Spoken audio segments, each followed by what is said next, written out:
Hi Pisces, welcome. So tingnan natin kung ano yung mensahe sa'yo. Be open-minded po, hindi halos lahat makaresonate.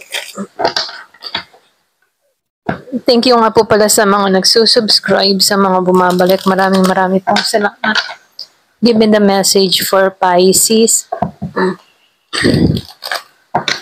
Ano yung mensahe sa'yo? Give me the message for Pisces. Ano yung mensahe sa'yo?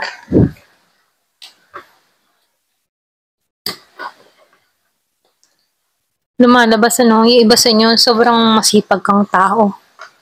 Pwede yung iba sa inyo, hindi lang isa yung trabaho, okay?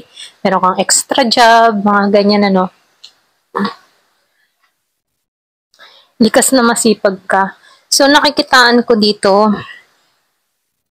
merong transformation na mangyayari sa'yo, pagbabago. Pwedeng meron kang mga binabagong routine, pananaw, or pwede rin sabihin na gawain So nakikitaan ko dito, sinusubok ka pero meron kang tatanggalan or pwede rin meron kang aayusin sa buhay mo. Meron din ako nakikitang mensaheng parating dun sa iba.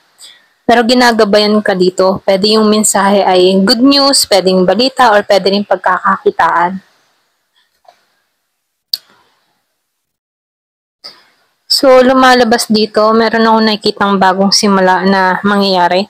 Hindi ka takot na sumugal sa mga bagong experience, So, nakikitaan ko dito, matapang at malakas ang loob mo, okay? Excuse me.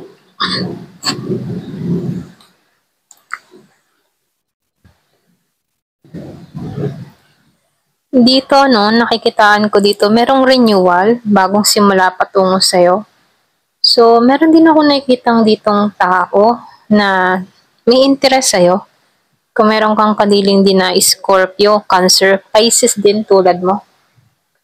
Yung iba, yung tipo na kahit may mga pinagdadaanan kayo ng tao na to, nakatingin at nakasubaybay pa rin to sa'yo. Meron tong spiritual love sa'yo.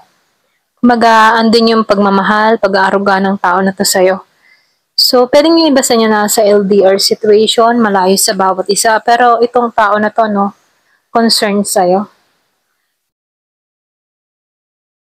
Lumalabas din dito, yung iba sa inyo, na-betray ka. Meron nag-betray sa'yo kung meron kang kadiling na Gemini, Libra, and Aquarius. Siya yung nagturo sa'yo kung bakit independent ka sa panahon ngayon, kung bakit naibabalik mo yung kumpiyansa mo, kung bakit naninindigan ka para sa sarili mo. Kumbaga, nakikitaan ko dito, yung iba sa inyo, masyado kang, alam mo yung tipong grounded sa sarili mo.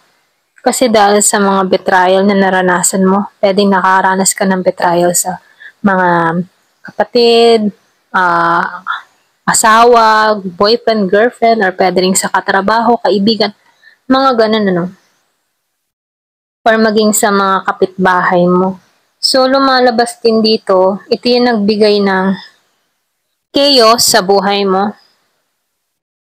Pero nakikitaan ko din dito, kahit may mga ganun kang experience, hindi ka nagpapatinag.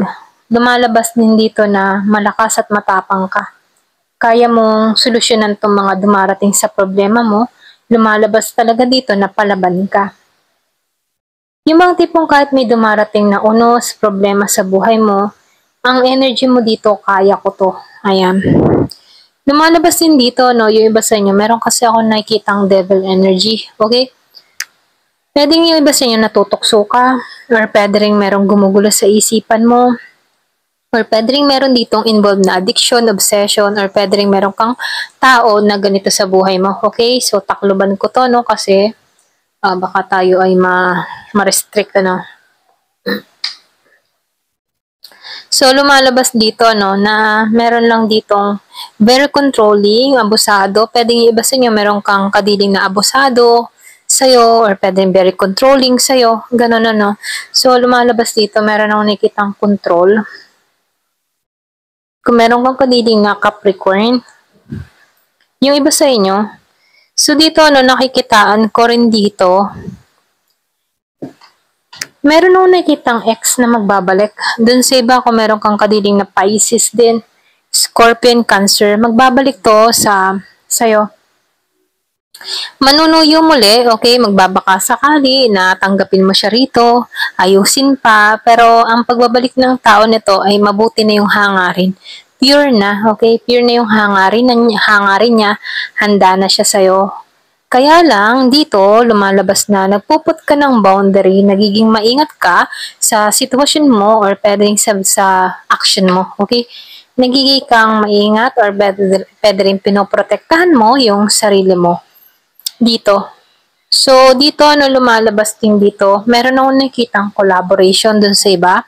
Pwede rin sabihin na meron ditong alok na mangyayari sa'yo. Meron akong nakikita dito na pagbabago na magaganap. So, nakikitaan ko dito, usaping pagkakakitaan or pwede rin sabihin na meron lang ditong gusto kang maging business partner or pwede rin meron tong iaalok sa'yo, proposal, mga ganun, no? Usaping kaperahan or pwede rin meron lang ditong tao na gustong makipagkasundo sa'yo. So, dito, no, lumalabas, yung iba sa inyo, malakas yung iyong pakaramdam, malakas yung sense mo.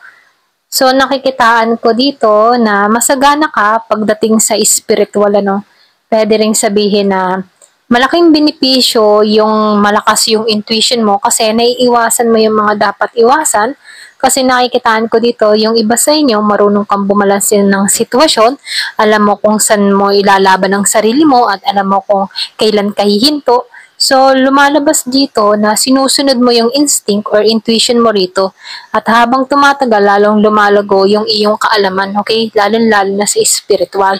Yung iba sa inyo, pwedeng meron ka mga ginagawang ritual or pwede rin meron ka mga ginagawang protection, pampaswerte, or kung ano man yung mga ginagawa mo rito, okay?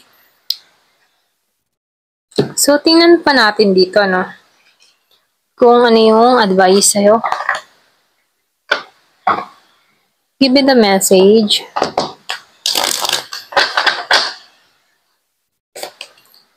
So, focus on positive, ano? So, sinasabihan ka dito, huwag kang mawawalan ng pag-asa.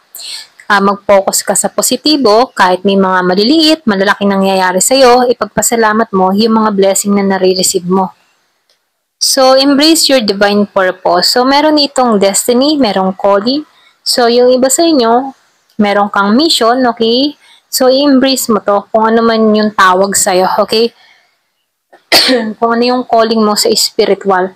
So, nakikitaan ko dito, meron ditong paglago na mangyayari sa'yo. Ayan.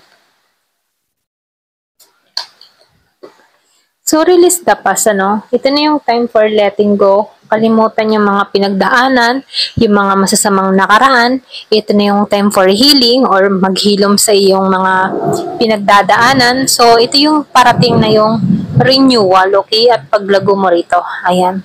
Hanggang dito na lamang po. Thank you for watching. Love and peace.